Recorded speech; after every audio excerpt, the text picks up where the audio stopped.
പ്രിയമുള്ളവരെ, എല്ലാവർക്കും എൻ്റെ വിനീതമായിട്ടുള്ള നമസ്കാരം. 2017 എന്ന പുതിയ വർഷത്തിൻ്റെ 20-ാം ദിവസമാണിന്ന്. 19 ദിവസം കടന്നുപോയെങ്കിലും 20-ാം നാളാണ് നാം കണ്ടുമുട്ടുന്നത് എന്നുള്ളത് കൊണ്ട് ഈ വർഷം ഐശ്വര്യമുള്ളൊരു വർഷമായിട്ട് നിങ്ങൾക്ക് എല്ലാവർക്കും മാറട്ടെ എന്ന് ഞാൻ ആത്മാർത്ഥമായിട്ടും ആശംസിക്കുകയാണ്.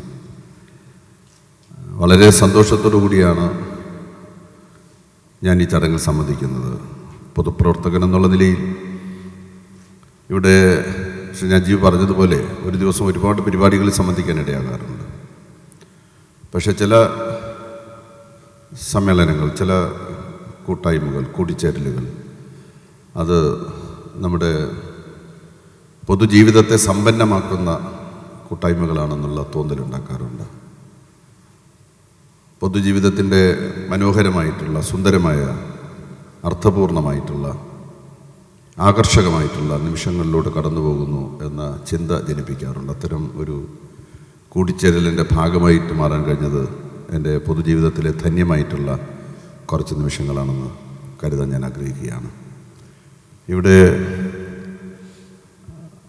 വളരെ ഒരു പ്രധാനപ്പെട്ട ഒരു സാമൂഹ്യ ദൗത്യം ഏറ്റെടുക്കാനായിട്ട് നമ്മുടെ നാട്ടിൽ തന്നെ പ്രവർത്തിക്കുന്നതായിട്ടുള്ള വലിയ പ്രസ്ഥാനങ്ങൾ മുന്നോട്ട് വരുന്നു എന്നുള്ളത് ആശാവഹമായിട്ടുള്ള കാര്യം തന്നെയാണ്. യഥാർത്ഥത്തിൽ നമ്മുടെ നാട്ടിൽ അവയവമാറ്റ ശസ്ത്രക്രിയ ധാരാളമായിട്ട് നടക്കുകയാണ്. ഞാൻ മന്ത്രിയാകുന്നതുവരെ ഞാനത് അത്രയേറെ ഗൗരവത്തോടു കൂടി കണ്ടിരുന്നില്ല. ഇത്രയേറെ നടക്കുന്നുവെന്ന് എനിക്ക് തോന്നിയിരുന്നില്ല.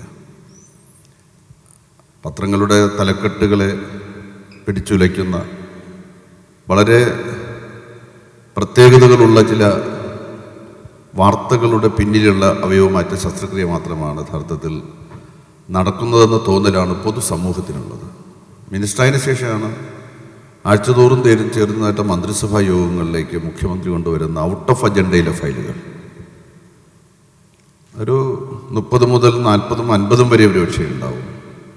അതെല്ലാം തന്നെ അവയവമാറ്റ ശസ്ത്രക്രിയയ്ക്ക് വേണ്ടിയിട്ടുള്ള ധനസഹായം, ഗവൺമെൻറ് ധനസഹായം ചോദിച്ചുകൊണ്ടുള്ള ഫയലുകളാണ്. ശരിക്കും പറഞ്ഞാൽ അതൊന്നും തന്നെ കാര്യമായിട്ട് സഹായിക്കാനൊന്നും ഗവൺമെൻറ് സാധിക്കില്ല. ഒരു 3-4 ലക്ഷം ഉറുപ്പികയാണ് യഥാർത്ഥത്തിൽ ഗവൺമെൻറ് കരൾ മാറ്റിവെക്കാൻ, അല്ലെങ്കിൽ വൃക്ക മാറ്റിവെക്കാൻ, ഹൃദയം മാറ്റിവെക്കാൻ ഒക്കെ തന്നെ നൽകുന്നത്. അത്ര പരിമിതമാണ്.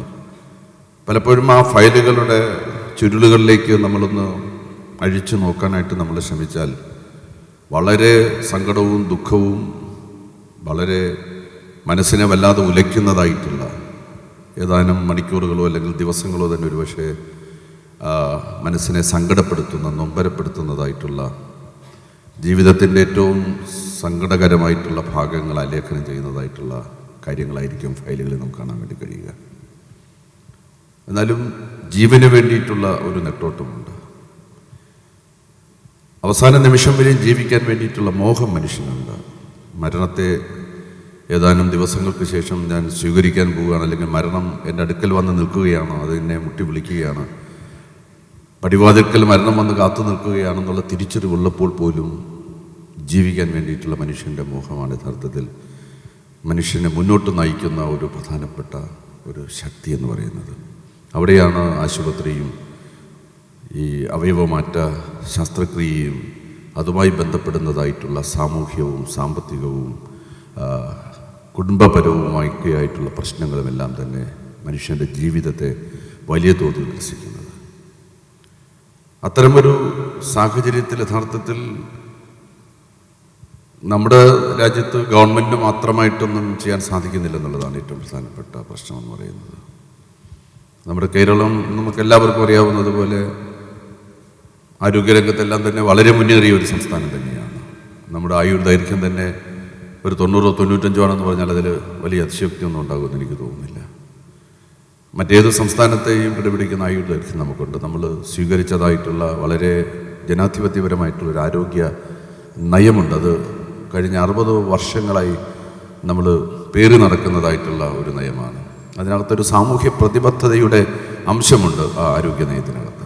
മാറി മാറി ഗവൺമെൻറ്റുകൾ വന്നിട്ടുണ്ടെങ്കിലും ഒന്നാമത്തെ ഗവൺമെൻറ്, EMSൻ്റെ ഗവൺമെൻറ് കൊണ്ടുവന്ന ഒരു ആരോഗ്യ നയമുണ്ട്. ആ ആരോഗ്യ നയം നമ്മുടെ രാജ്യത്ത് നടപ്പിലാക്കാൻ നടത്തിയ നല്ല പരിശ്രമങ്ങളാണ് യഥാർത്ഥത്തിൽ കേരളത്തെ ആരോഗ്യരംഗത്ത് ഏറ്റവും മെച്ചപ്പെട്ട ഒരു സംസ്ഥാനമാക്കി മാറ്റിയിട്ടുള്ളത്. ഇന്ത്യയിലെ മറ്റൊരു സംസ്ഥാനത്തിനും നമ്മുടെ ആരോഗ്യ മേഖലയോട് കിടപിടിക്കാൻ വേണ്ടി സാധിക്കില്ല. ഒരുപക്ഷെ വികസിത മുതലാളിത്ത രാജ്യങ്ങളുമായിട്ട് നമുക്ക് വേണമെങ്കിൽ ആരോഗ്യരംഗത്ത് മത്സരിക്കാൻ സാധിക്കും. ആ നിലയിലേക്കുള്ള മുന്നേറ്റം നമുക്ക് സൃഷ്ടിക്കാൻ കഴിഞ്ഞിട്ടുണ്ട്. കുറവുകൾ ഒട്ടുമില്ല എന്നൊന്നും നമുക്ക് കാണാൻ സാധിക്കില്ല. ഒരുപാട് കുറവുകൾ നമുക്ക് വിശദാംശങ്ങൾ പരിശോധിക്കുമ്പോൾ കാണാൻ കഴിയുമെങ്കിലും ഇങ്ങനെ ഉള്ള ഒരു ആരോഗ്യ നയവും അതിൻ്റെ അടിസ്ഥാനത്തിലുള്ള ആയുർദൈർഘ്യവും അതിനനുരോധമായിട്ടുള്ള ആരോഗ്യ മേഖലയിലെ പ്രവർത്തനങ്ങളുമെല്ലാം തന്നെ സജീവമായിട്ട് നടക്കുന്ന നമ്മുടെ നാട്ടിൽ തന്നെ വലിയ തോതിലാണ് ജീവിതശൈലി രോഗങ്ങളും. ഇപ്പോൾ ആ ജീവിതശൈലി രോഗങ്ങളെന്ന് പറയുന്ന ഒരുപക്ഷെ നമുക്ക് നമ്മുടെ സംസ്കാരത്തിൽ നിന്നുള്ള ഒരു തകർച്ചയുടെ ഭാഗമായിട്ട്, സംസ്കാരത്തിൽ നിന്നുള്ള പിന്നാക്കം പോകുന്ന ഭാഗമായിട്ടൊക്കെ ഉണ്ടായതെന്ന് വേണമെങ്കിൽ നമുക്ക് പറയാം.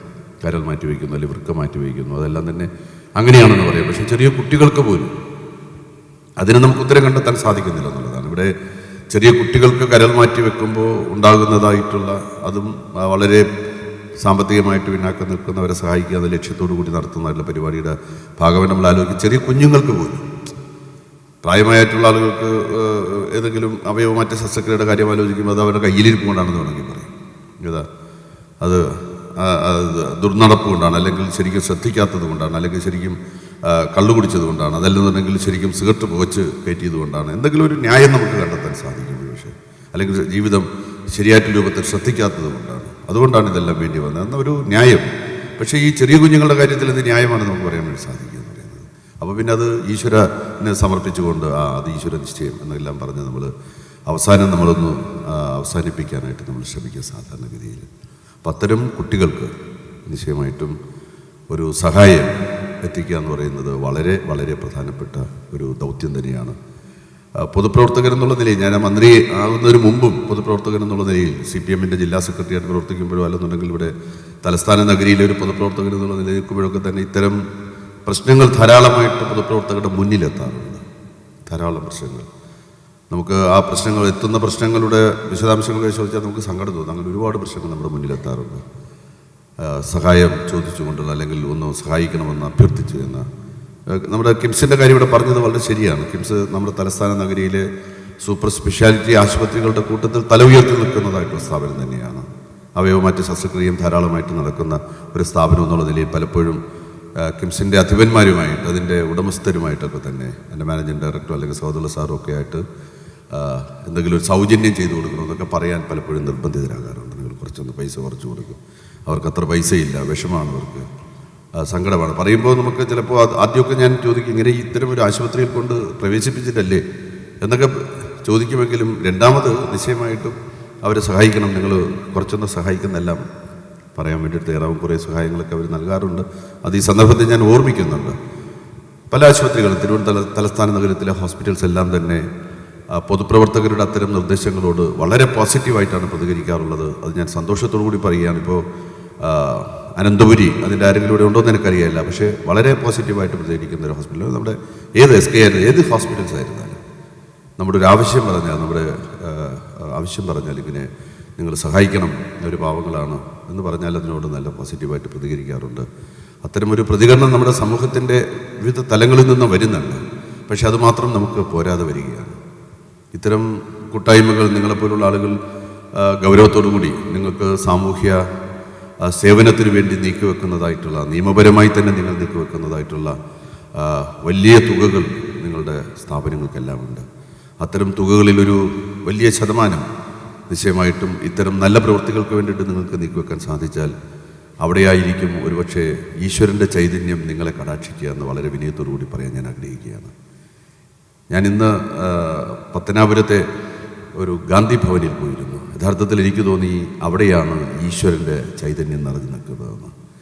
അമ്പലത്തിലും പോകേണ്ട കാര്യമില്ല, പള്ളിയിലും പോകേണ്ട കാര്യമില്ല, മോസ്കിലും പോകേണ്ട കാര്യമില്ല, 4 നേരം നിസ്കരിക്കേണ്ട കാര്യവുമില്ല, ഈശ്വരനെ ആവർത്തിച്ച് വിളിക്കേണ്ട കാര്യമില്ല. ഒരു പ്രാവശ്യം ആ ഗാന്ധി ഭവനിൽ പോയി അവിടെ താമസിക്കുന്ന അന്തേവാസികളായിട്ടുള്ള ഏതാണ്ട് 1250ഓളം വരുന്ന അന്തേവാസികൾ, മക്കളുപേക്ഷിച്ച അച്ഛനമ്മമാർ, അച്ഛനാരാണെന്നറിയാതെ പ്രസവിച്ച ചെറിയ കുഞ്ഞുങ്ങൾ, അനാഥ ബാല്യങ്ങൾ, അങ്ങനെയുള്ള ആളുകളെ സംരക്ഷിക്കുന്നതായിട്ടുള്ളൊരിടം, അവർക്ക് കൊടുക്കുന്ന സഹായം ഈശ്വര കടാക്ഷമായിട്ടങ്ങ് മാറുകയാണ്. യഥാർത്ഥത്തിൽ അവിടെയാണ് ഈശ്വരൻ്റെ ഒരു സാമീപ്യം നമുക്ക് കാണാൻ വേണ്ടി കഴിയുക. ഈശ്വരൻ എവിടെയാണെന്ന് ചോദിച്ചാൽ പണ്ട് പറഞ്ഞു കേട്ടിട്ടുണ്ട്, തൂണിലും തുരുമ്പിലും ഈശ്വരനുണ്ടെന്ന്.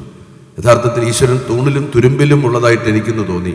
അത് ഈ ഗാന്ധി ഭവനിലെ എല്ലാ തൂണിലും തുരുമ്പിലും അവിടെ അന്തേവാസികളെ സഹായിക്കുന്നതായിട്ടുള്ള സിസ്റ്റർമാരിൽ, അവിടെ ജീവനക്കാരിൽ, എല്ലാവരുടെ മുഖത്തും പ്രതിഫലിക്കുന്നതായിട്ടുള്ള ചൈതന്യം ഈശ്വരൻ്റെ ചൈതന്യമാണെന്ന് യഥാർത്ഥത്തിൽ എനിക്കെന്ന് തോന്നി. ഞാൻ സത്യസന്ധമായി നിങ്ങളോട് പറയുകയാണ്, അങ്ങനെ തോന്നിയെന്നുള്ളത്. ഒരു ഈശ്വരനിലേക്ക് നമുക്ക് ചെന്നുചേരാൻ അല്ലെങ്കിൽ ഈശ്വരനെ അടുക്കാനുള്ള അവസരം ഏതാണെന്ന് ചോദിച്ചാൽ അത് സത്പ്രവൃത്തികളിലൂടെ തന്നെയാണ്, നന്മ നിറഞ്ഞ പ്രവൃത്തികളിലൂടെ. നമ്മൾ പ്രസരിപ്പിക്കുന്നത് വളരെ വിശുദ്ധമായിട്ടുള്ള പ്രകാശമായിരിക്കും എന്നുള്ള കാര്യത്തിൽ തർക്കമില്ല. 2 വയസ്സോ 3 വയസ്സോ 4 വയസ്സോ 5 വയസ്സോ അല്ലെങ്കിൽ കളിച്ചിരിച്ച് നടക്കേണ്ടതായിട്ടുള്ള പ്രായത്തിൽ അവൻ്റേതല്ലാത്ത കുറ്റം കൊണ്ടോ അല്ലെങ്കിൽ എന്തുകൊണ്ടോ അല്ലെങ്കിൽ അവളുടേതല്ലാത്ത കുറ്റം കൊണ്ടോ ഒക്കെ തന്നെ കരൾ മാറ്റിവെക്കാൻ നിർബന്ധിതമാകുന്ന ഒരു കുഞ്ഞിനെ സഹായിക്കാൻ നാം കൈ നീട്ടുമ്പോൾ, കൈ അങ്ങോട്ടേക്ക് കൊടുക്കുമ്പോൾ നിശ്ചയമായിട്ടും നമ്മെ കടാക്ഷിക്കുന്നത് ഈശ്വരൻ്റെ ചൈതന്യമായിരിക്കും എന്ന് തന്നെയാണ് എൻ്റെ തിരിച്ചറിവ്. നിങ്ങളെല്ലാവരും ഈ സദുദ്യമത്തിൽ പങ്കാളികളാവുക മാത്രമല്ല, നിരന്തരം ഈ സദുദ്യമത്തിൻ്റെ ഭാഗമായിട്ടുള്ള ഇടപെടലുകളിലൂടെ മുന്നോട്ട് പോകാൻ ശ്രമിക്കണമെന്നും അതിന് നിങ്ങളെടുക്കുന്നതായിട്ടുള്ള ഇപ്പോൾ ഡെസ്റ്റിനേഷൻ കേരള ശ്രീ മാത്തുക്കുട്ടിയുടെ നേതൃത്വത്തിൽ നടക്കുന്നതായിട്ടുള്ള മനോഹരമായിട്ടുള്ള മാഗസിൻ, അവരും കിംസും അതുപോലെ തന്നെ മറ്റ് ഓർഗനൈസേഷൻസ്, ഇവിടെ പേരെല്ലാം എഴുതി വെച്ച് ഞാൻ എല്ലാവരുടെയും പേര് പറയുന്നില്ല. ശോഭ, അവർ രാജ്യത്തിലെ ഏറ്റവും പ്രധാനപ്പെട്ട അല്ലേ, ഇവിടെ ഉണ്ടല്ലോ അല്ലേ ശോഭ, എല്ലാം പ്രധാനപ്പെട്ട ഓർഗനൈസേഷൻ തന്നെയാണ് ശോഭയും, പിന്നെ മറ്റ് റേഡിയോ പാർട്ട്ണറും എല്ലാം നിശ്ചയമായിട്ടും. പിന്നെ ഇവിടെ എഴുതി വെക്കാത്ത ആളുകൾ, അവരും എഴുതി വെച്ചതിന് സമമായി തന്നെ ഉള്ളവർ തന്നെയാണ്. അപ്പോൾ എല്ലാവരും കൂടെ ചേർന്ന് ഇവിടെ ഇന്ന് ഈ സന്ധ്യാനേരത്ത് കത്തിക്കുന്നതായിട്ടുള്ള വെളിച്ചം, അത് ഒരുപാട് പേരുടെ ജീവിതത്തിൻ്റെ, അവരുടെ കണ്ണിൻ്റെ പ്രകാശമായിട്ട് മാറും. നിങ്ങളുടെ എല്ലാ വിധത്തിലുള്ള പിന്തുണയും അക്കാര്യത്തിൽ ഉണ്ടാകട്ടെ. നിങ്ങൾക്കെല്ലാ ആശംസകളും സമൂഹത്തിൽ നിന്ന് തന്നെ ലഭ്യമാകും എന്ന് പറഞ്ഞുകൊണ്ട് ഞാൻ എൻ്റെ വാക്കുകൾ ഉപസംഹരിക്കുന്നു. ഇവിടെ വരാൻ കഴിഞ്ഞതും നിങ്ങളോടൊപ്പം കുറച്ച് നിമിഷങ്ങൾ പങ്കെടുക്കാൻ കഴിഞ്ഞതും എൻ്റെ പൊതുജീവിതത്തിലെ വളരെ ധന്യമായിട്ടുള്ള നിമിഷമാണെന്ന് ചൂണ്ടിക്കാണിച്ച് ഞാൻ അവസാനിപ്പിക്കുന്നു. നമസ്കാരം. Inviting our GM Balakrishnan onto the stage. Please, can you explain? Also inviting our Minister, Honorable Minister, onto the stage. There is a launch here. Actually, we took this opportunity today to launch a privilege plus card, which is called the Hyacinth Purple Club. So we wanted Minister Sir to, we are giving him away the first card. So this is the official launch of a loyalty program basically. And today we will also be handing it out to you all. And this card basically entitles you to a lot of discounts. And across our group, we have 13 hotels within our portfolio. So it gives you a lot of benefits. Thank you. Thank you, sir. Thank you very much.